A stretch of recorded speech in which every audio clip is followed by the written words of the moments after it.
Sejam bem, estou aqui iniciando a gravação de mais uma videochamada.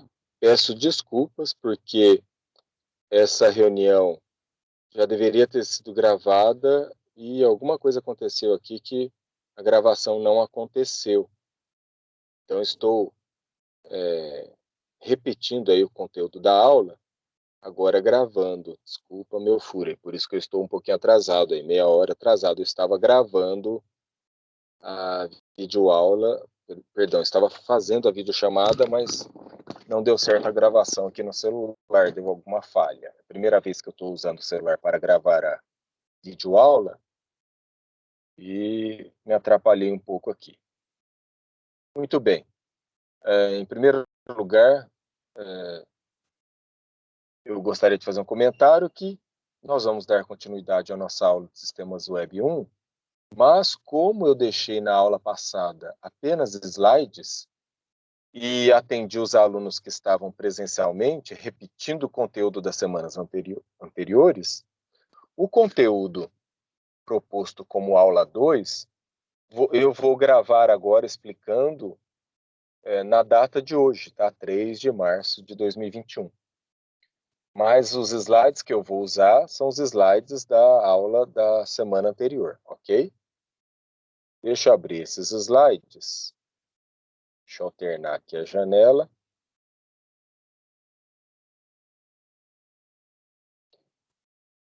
Então, para você perceber isso, aí, deixa eu compartilhar minha tela, né? Conveniente fazer isso já. Então, eu vou compartilhar a tela para você visualizar eu abrindo os slides, para que fique claro que os slides são os slides usados na semana anterior. Então, agora estou compartilhando a minha tela. E vamos lá. Então, disciplina Sistemas Web 1. Aparece aqui 1 e 2, na verdade é só 1, tá? Sistemas Web 1. Aqui a data da aula do dia 24. E está aqui o arquivo. Sistemas Web 1, aula 2. É ele que eu vou usar. Vou abrir um visualizador de PDF aqui para abrir o conteúdo da aula. Eu vou girar aqui o celular.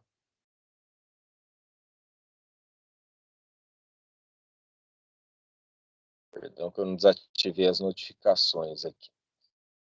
Apareceu coisa aqui de propaganda no meu celular. Muito bem. Então aqui está o conteúdo da aula. Em primeiro lugar, vamos entender o que é um protocolo de comunicação. Qualquer sistema comunicante, qualquer equipamento, pessoa, animal, qualquer ser ou equipamento que possa estabelecer comunicação com o seu semelhante, ou com equipamento semelhante, ou com um outro ser vivo semelhante. Então, sistemas comunicantes procuram trocar informação entre si. Nós, seres humanos, nos comunicamos para trocar informação, seja qual for a relevância da informação. Às vezes é um papo descontraído com um amigo, uma amiga, às vezes é uma troca de informação importante para o trabalho, para o estudo,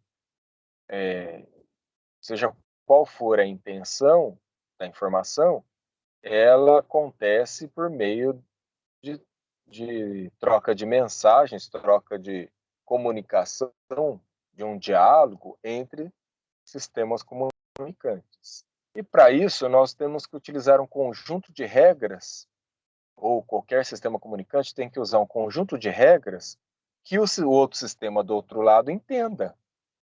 Então, para que dois sistemas possam se comunicar, dois sistemas comunicantes, né, ou dois agentes de comunicação, precisa haver um conjunto de regras que os dois entendam.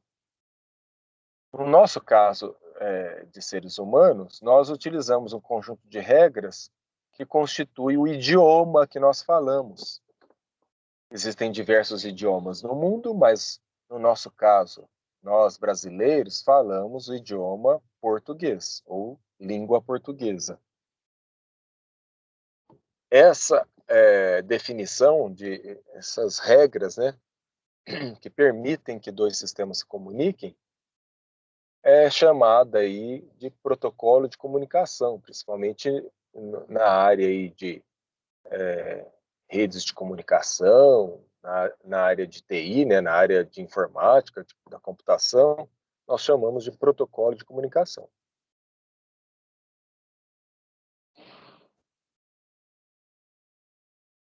Da mesma forma que nós, seres humanos, os computadores ou os dispositivos computacionais, para que eles estabeleçam comunicação entre si, eles utilizam protocolo de comunicação, mas em vez de usar apenas um, como nós, seres humanos, os computadores ou os dispositivos computacionais utilizam diversos protocolos, muitos, porque os serviços de comunicação entre computadores, eles são divididos em níveis chamados camadas, e cada camada pode ter um ou mais protocolo com um conjunto de serviços específicos. Por exemplo, na web, para que um cliente possa solicitar o conteúdo de uma página para um servidor e ele conseguir exibir o conteúdo dessa página, né, o navegador possa exibir o conteúdo da página, o navegador seria o cliente, é necessária a utilização do protocolo HTTP. HTTP é uma abreviação de Hypertext Transfer Protocol, ou protocolo de transferência de hipertexto. O protocolo HTTP se comunica através da troca de mensagens entre cliente, que é o navegador, e o servidor, que é uma máquina com mais recursos, mais memória, processador melhor, e que tem uma aplicação, um sistema instalado chamado servidor HTTP, ou servidor web. O cliente manda mensagem de requisição, o servidor mensagem de resposta. São os dois tipos de mensagens que existem.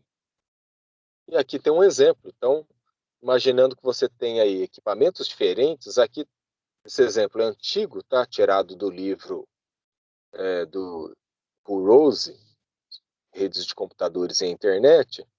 Por esse motivo aqui não aparece um celular. Se esse desenho fosse atualizado, no lugar aqui do Mac ou do PC, provavelmente estaria o exemplo de um smartphone, um celular fazendo a requisição. Qualquer dispositivo computacional que pode ter acesso ao conteúdo da web, ele vai entrar nesse esquema aqui de requisição de mensagem HTTP e resposta, vai receber uma resposta HTTP lá do servidor. E do outro lado tem um servidor rodando aí algum sistema para poder habilitá-lo, né, a ser um servidor web. No caso aqui é um exemplo com um servidor web Apache. Tá? É uma versão, é um tipo de servidor web, tá certo? E aqui a gente tem um Mac rodando o navegador Safari e aqui um PC rodando Chrome. Os dois estão requisitando páginas aí HTML, né, o conteúdo aí para o servidor HTTP, o servidor ou servidor web. Aqui é só o comentário de quem faz a requisição e quem manda a resposta, já comentei com vocês. A resposta do servidor pode ter diferentes estados ou diferentes códigos e mensagem. O servidor pode reagir de forma diferente dependendo do que acontecer. Vamos ver alguns exemplos. A mensagem 200 OK, né, o estado 200 OK, o código mais a frase, significa que a requisição foi bem sucedida, o servidor encontrou o conteúdo solicitado e ele vai enviar em seguida.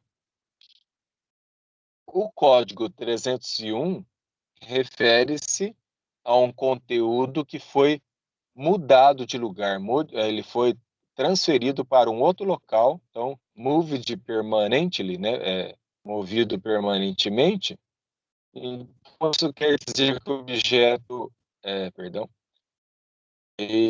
celular, o objeto foi movido e o novo local aparece especificado após essa palavrinha aqui na mensagem, location, localização.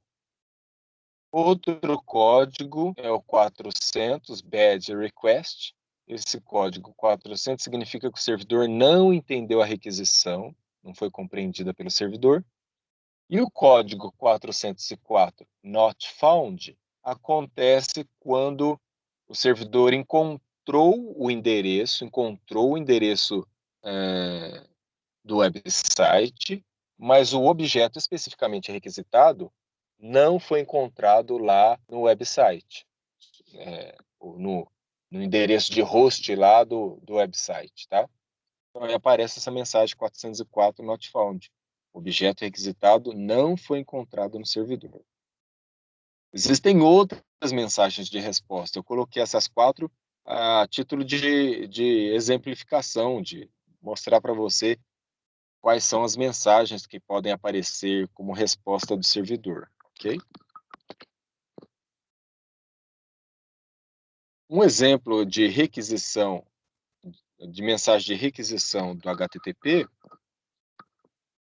está expressa aqui nessa figura. Então, a gente tem ali a primeira linha como sendo a linha de requisição, com o comandinho GET. As mensagens de requisição podem usar diferentes comandos, também são chamados de métodos. Então, aqui a gente tem, entre parênteses, 3 exemplos, GET, POST e READ. E no exemplo aqui, a gente a mensagem aqui usou o método GET. GET aqui ele está solicitando, como você digita um endereço para ser carregado aí no navegador, exibido no navegador, né, para ser feito o download desse conteúdo, o método usado é o método GET, tá? O comando usado é o GET. E aí o GET está pedindo um conteúdo na pastinha chamada SOMIDIR. Esse conteúdo é de um site internacional, num site estrangeiro, por isso as palavrinhas aí em inglês, né? Então, esse SOMIDIR é uma pasta lá no website, tá? O website aparece aqui depois da palavrinha host, é esse www.someschool.edu, e esse barra somedir é uma pastinha lá dentro desse website, e o arquivo desejado é uma páginazinha HTML chamada page.html, página.html. O protocolo HTTP utilizado por esse servidor, pelo menos na requisição aí, espera-se que esteja utilizando o HTTP na versão 1.1. O HTTP originalmente tinha a versão 1.0, que evoluiu para 1.1, que ficou mais tempo aí no mercado, né, na internet. O HTTP já evoluiu para a versão 2.0 e está atualmente em testes da versão 3.0. Que nós já comentamos o que é o host, que é o endereço do próprio website. User Agent é o cliente. Qual é o cliente que está solicitando esse conteúdo? Mozilla 4.0. Mozilla é o navegador Firefox, né? Mozilla Firefox. A conexão está fechada, que é o estado da conexão, e a linguagem aceita é francês. Esse CFR é de francês. Se fosse português brasileiro, ia ter um PTBR aqui na frente. Então, o website está em francês. E logo em seguida, vem o final da mensagem, com esses símbolos carriage return, né, retorno de carro, e line feed, né, alimentação de linha, é para representar aí quebra de linha, igual a gente consegue em um editor de texto, quando a gente pressiona a tecla Enter no computador. Então, é simplesmente quebra de linha para indicar o final da mensagem, não tem mais conteúdo nenhum a mensagem. Esse é um exemplo de mensagem de requisição. Como isso acontece na prática, a mensagem, tá? De forma invisível, porque você não visualiza isso no teu navegador. E do lado do servidor, como que é formatada a mensagem de resposta. No caso aqui tem uma mensagem de resposta de estado 200 OK, né? Aqui é a versão do protocolo HTTP, usada aí na resposta, HTTP 1.1, e o 200 OK, quer dizer, o protocolo está na versão mesmo que o cliente informou, e o conteúdo foi encontrado. Conexão fechada, e aparece aqui a data e hora desta resposta. Qual é a versão do servidor? É o Apache 1.3.0. E a última modificação desse conteúdo solicitado. Isso é super importante.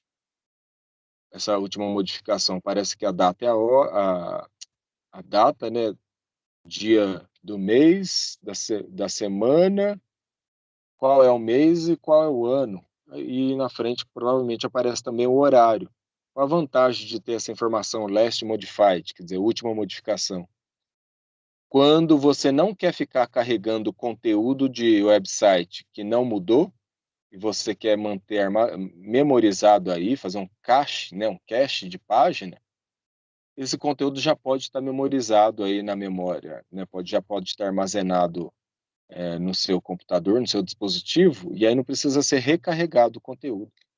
Ao verificar que esse conteúdo não mudou, o servidor não envia de novo, né? Na verdade, o cliente não solicita de novo o objeto que não foi modificado.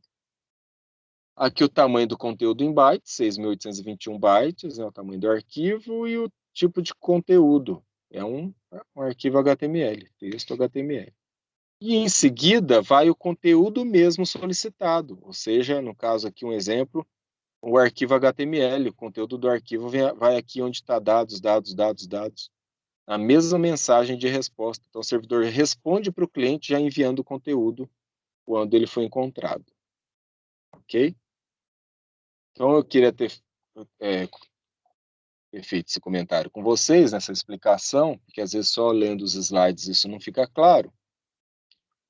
E a gente continua uma próxima videochamada.